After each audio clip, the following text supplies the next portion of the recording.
Hello दोस्तों, get successful में आपका स्वागत है।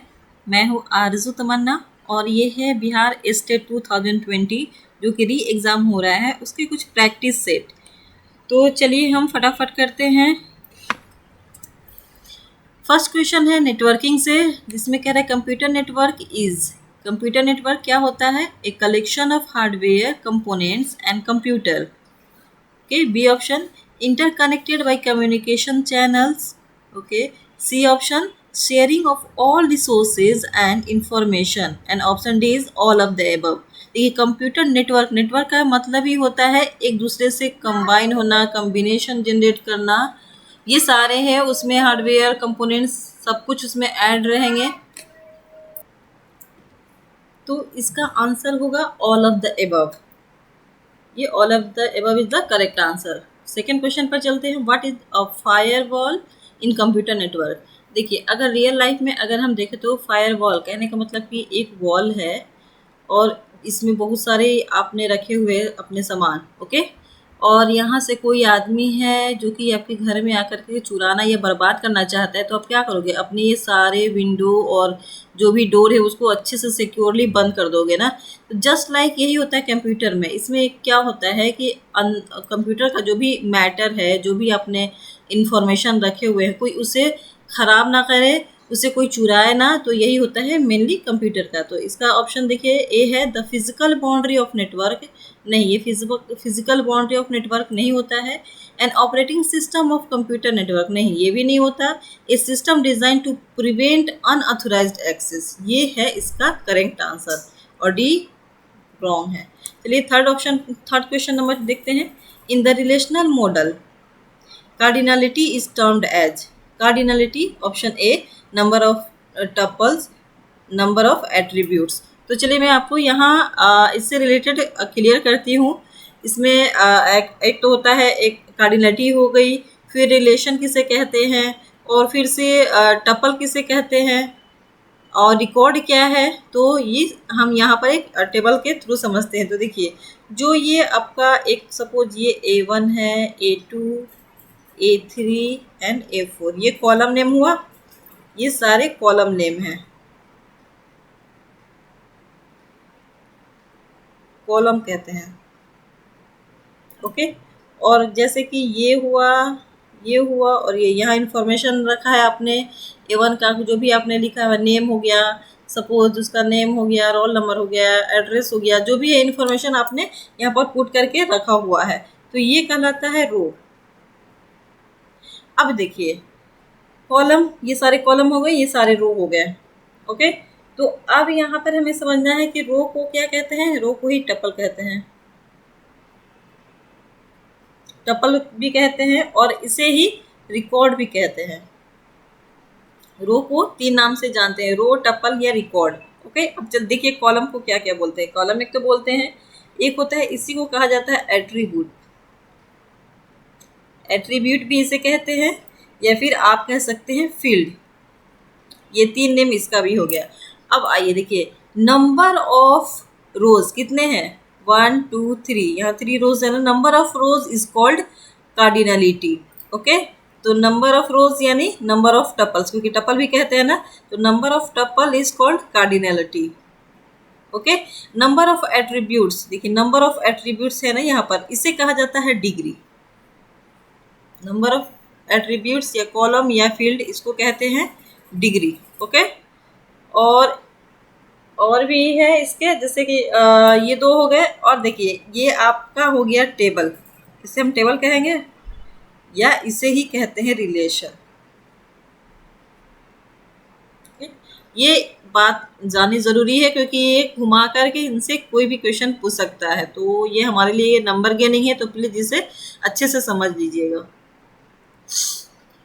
For question, DML is provided for, DML क्या होता है? इसका फुल फॉर्म होता है data manipulation language. DML stand for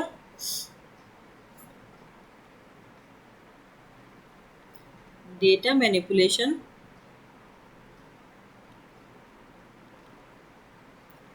language. और ये ऑपरेटिंग डेटाबेस का ही पार्ट है। तो डेटा मैनिपुलेशन दैट मीन्स कि मैनिपुलेट करना। ये ऑप्शन पर देखते हैं, describe of the logical structure of a database. Okay, option B, the addition of new structures in the database system. आपको उसमें ऐड करना, डेटा स्ट्रक्चर जो भी है आपका, उसमें एक नया डेटा को ऐड करना। सी ऑप्शन क्या कर रहे हैं, manipulation and processing of the data. जो इसमें डेटा एग्जिस्ट है उसका मैनिपुलेट करना, उसको प्रोसेस में करना, यही होता है आपका डीएमएल का, डेटा मैनिपुलेशन। तो option number C is the correct answer. और इसमें भी बहुत सारे होते हैं। डीएमएल हो गया एक, डेटा डिफिनेशन लैंग्वेज होता है, डेटा ट्रांजिशन लैंग्वेज होता है। तो ये सब हम बाद में करेंगे, डेटा स्ट्रक्चर जब डीबीएमएस पढ़ेंगे डिटेल से, तो उस टाइम मैं इसे डिस्कस करूंगी। चलिए नेक्स्ट देखते हैं, 5th question. As clause is used in SQL. SQL में एज क्लाउज का यूज क्यों किया जाता है? Selection operation, no. Rename the operation, ये करेक्ट है। ज्वाइन, प्रोजेक्शन नहीं। रीनेम के लिए एज क्लाउज का यूज करते हैं। मैं इसका एक एग्जांपल बता देती हूँ। चलिए एग्जाम्पल सब कुछ लिख लिया मैंने। एक टेबल है आपका कोई भी, तो उसके लिए क्वेरी लिखना होता है, सेलेक्ट सपोज आरजू। स्टूडेंट टेबल मैंने एक बना रखा है, उसमें एक आरजू स्टूडेंट है। आरजू एज, अगर उसका आरजू नाम है पहले से, अब उसका रिनेम करना है किससे? तमन्ना से।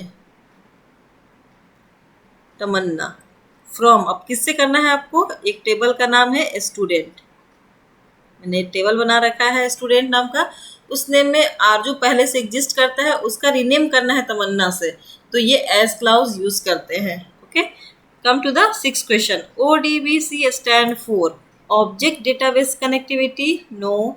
Oral database connectivity, no. Oracle database connectivity, no.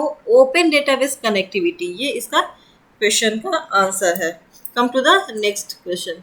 Prefix notation is also known as. देखिए प्रीफिक्स एक होता है, ये तो प्रीफिक्स है, एक होता है आपका इनफिक्स, और एक होता है पोस्ट फिक्स। ओके, देखिए इनफिक्स नोटेशन, प्रीफिक्स नोटेशन और पोस्ट फिक्स नोटेशन। इनफिक्स जो होता है एक्स प्लस वाई, यानी जो ऑपरेटर होता है ना वो मिडिल में होता है। ओके, इसे ही इनफिक्स कहेंगे क्योंकि बीच में मिडिल में होता है। प्रीफिक्स यानी ये ऑपरेटर जो है पहले हो जाएगा यहाँ पर, और पोस्ट फिक्स यानी एक्स प्लस वाई यहाँ पर हो जाएगा, ये होता है पोस्ट फिक्स। देखिए प्रीफिक्स को ही कहते हैं फुलिश नोटेशन और पोस्ट फिक्स को कहते हैं रिवर्स फुलिश नोटेशन। तो इस ऑप्शन को देखिए जरा ध्यान से, रिवर्स फुलिश नोटेशन ये रॉन्ग है। ओके, क्योंकि हम इसे पोस्ट फिक्स कहते हैं। ये हो गया हमारा पोस्ट फिक्स। रिवर्स नोटेशन कुछ भी नहीं होता है, और पोलिश रिवर्स नोटेशन ये भी नहीं होता है। तो ये सारे ऑप्शन रॉन्ग है, यानी ऑप्शन डी क्या हो जाएगा आपका? एक मैं यहाँ डी लिख देती हूँ, डी हो जाएगा आपका पोलिश नोटेशन, ये करेक्ट आंसर होगा। चलिए क्वेश्चन नंबर 8 पर देखते हैं। What data structure is used for breadth first traversal of a graph. देखिए ब्रेथ फर्स्ट सर्च कह रहा है ना ये, तो ब्रेथ फर्स्ट का कैसा होता है उसका? ब्रेथ फर्स्ट, अगर मैं यहाँ पर एक ग्राफ ले लेती हूँ फॉर एग्जांपल, ये ग्राफ है, तो ब्रेथ फर्स्ट में क्या करता है, यहाँ से नोड से शुरू करेगा, फिर वो ट्रेवर्स कैसे करेगा? उसके जितने भी सक्सेसर होंगे, जितने भी उसके चाइल्ड होंगे, उसके थ्रू सारे को वो लेकर चलेगा, यानी सारे को एक्सेस करते हुए चलेगा। फिर तो इसके लिए क्या करना होगा?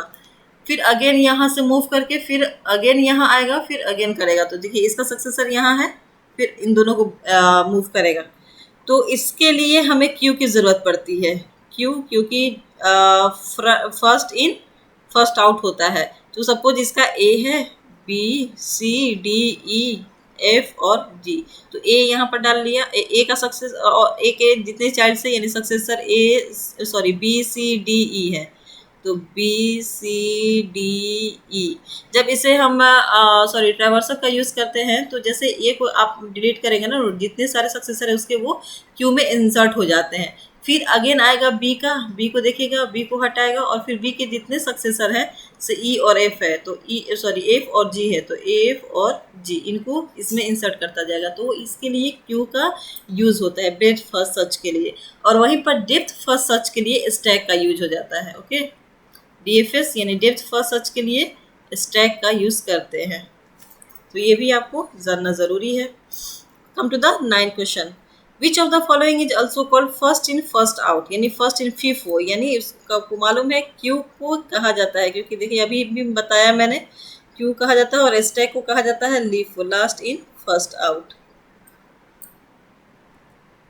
Question number 10, which of the following is also called last in first out, last in first out, तो क्या हो जाता है, स्टैक हो जाता है। क्यू तो फर्स्ट इन फर्स्ट आउट हो गया, ग्राफ का तो इस तरह का होता नहीं, स्टैक होता है इसका answer. 11 question number, which of the following is a non linear data structure. Non linear मतलब उसमें कोई जैसे कि बहुत सारे ब्रांच होंगे, वो कहीं से भी जंप कर सकता है। तो देखिए यहाँ एरे है, ये तो लीनियर है, स्टैक भी लीनियर है और लिंक लिस्ट भी लीनियर है। ग्राफ जो क्या है ये लीनियर नहीं है, यानी इसका आंसर ये होगा, ये करेक्ट आंसर, ये सारे रॉन्ग आंसर है। Which of the following is something that has certain attributes or properties which may be assigned a value? देखिए certain attributes और property which may be assigned a value, कुछ ऐसे होंगे जिसको उसकी attribute होगा और उसको कुछ ना कुछ value assign होगा। तो field तो होगा नहीं, फाइल भी नहीं होगा, रिकॉर्ड भी नहीं होगा और एंटिटी इसका करेक्ट आंसर। देखिए फील्ड क्या हुआ आपका, फील्ड अभी बताया था मैंने, टपल को कहा जाता है, यानी रो को। ये आपका टेबल है, इसमें जो रो होंगे, तो रो को तो बहुत सारी इन्फॉर्मेशन है ना, तो इस रो में एक ही इन्फॉर्मेशन नहीं, जैसे ये एक रो हो गया, दूसरा रो हो गया, तीसरा, ये पूरी इन्फॉर्मेशन है। बट ये क्या करे कि एक सर्टेन एट्रीब्यूट्स होंगे या प्रॉपर्टी है ना, जिसको असाइन होगा। तो जो इसमें एंटिटी होगा ना, वही होता है इसका जिस पर असाइन होता है। फाइल्स ये पूरे रिकॉर्ड को हो जाएगा, फाइल्स कहेगा ये, है ना। रिकॉर्ड तो यहाँ होगा नहीं आंसर, तो option number D is the correct. Come to the 13. Which of the following is the collection of records of the entities in a given entity set? Okay, देखिए यहाँ पर भी है, हमें क्वेश्चन को अच्छे से केयरफुली पढ़ करके ही उसका आंसर देना है। यही हमारी गलती हो जाती है। ऐसा हमें मालूम होता है कि यार ये तो काफ़ी इजी है, हम फटाफट आंसर कर लेते हैं, और ऐसा क्या था ना, इसी में हम गलत आंसर लगा लेते हैं। तो प्लीज़ क्वेश्चन आंसर केयरफुली देखें, उसके बाद ही आंसर लगाएं। Following the collection of records, okay. देखिए बहुत सारे कलेक्शंस है, ये रिकॉर्ड जिसको कि हम टप्पल या रिकॉर्ड कहते हैं, ये बहुत सारे इसमें कलेक्शंस है, बहुत सारे हैं। तो इन कलेक्शंस को क्या कहा जाएगा, फील्ड नहीं, फील्ड तो नहीं कह सकते। फाइल, रिकॉर्ड्स आपको मालूम है किसे कहा जाता है, एंटिटी भी कहा मालूम है और फील्ड भी मालूम है। देखिए यहाँ पर इसका जो फाइल है, क्योंकि कलेक्शन की बात करिए तो इसका आंसर होगा फाइल, तो file is the correct answer, option B. 14. Which of the following data structure is linear type.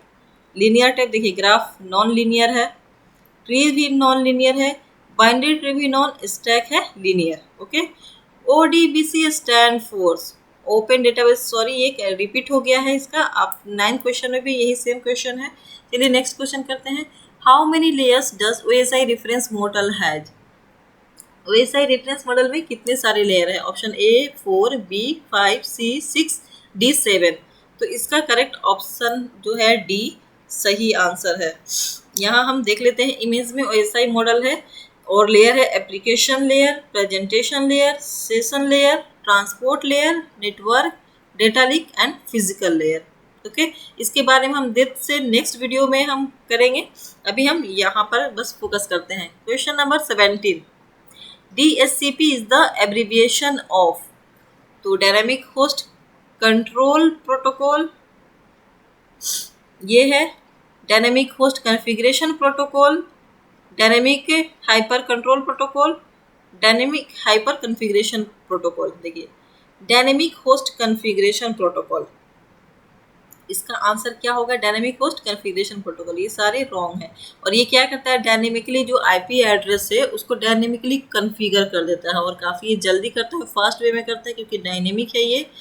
अब चलिए क्वेश्चन नंबर 18 की तरफ मूव करते हैं। IPv4 एड्रेस इज, कितने बिट का होता है IPv4। तो देखिए 4 लगा हुआ ना, तो 8 चौके 32 सीधे से कर दीजिए। 8 बिट का होता है एक बाइट, तो 4 लगा हुआ है, सिंपल से मैंने याद करने के लिए बस ऐवी बता रही हूँ मैं। तो 32 बिट का होता है 4, और एक होता है IPv6, तो ये होता है 128 बिट का। यहाँ पर ये तुक्का नहीं लगेगा, अच्छा 48, ठीक है, ये नहीं लगेगा।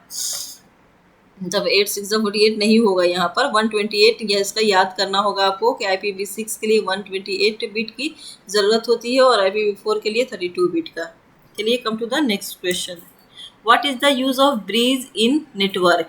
Option A to connect LANs, to spread LANs, to control network speed, all of the above. तो देखिए ब्रीज का यूज़ किया जाता है कनेक्ट करने के लिए लाइन को कनेक्ट करने के लिए, ये इसका करेक्ट आंसर है।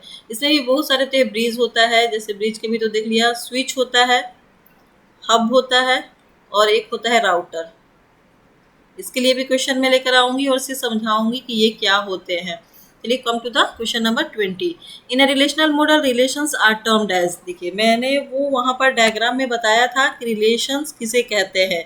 तो सिंपल सी बात है, टपल को नहीं कहेंगे, एट्रीब्यूट को नहीं कहेंगे, tables is called also relation. तो इसका ऑप्शन सी करेक्ट है। अगर ये वीडियो प्लीज़ अगर आपको ज़रा भी इंफॉर्मेटिव लगा हो तो प्लीज़ शेयर कर दें, ताकि सब सारे जितने भी एग्ज़ाम देने के लिए रेडी हो रहे हैं, प्रिपेयर हो रहे हैं, उनको बेनिफिट मिले। और अगर आपने सब्सक्राइब नहीं किया इस चैनल को तो प्लीज़ सब्सक्राइब कर लीजिए। और कोई भी डाउट हो please write in the comment box, और कोई भी अगर टॉपिक्स पर चाहिए तो आप प्लीज़ कमेंट बॉक्स में लिख सकते हैं। Thank you for watching.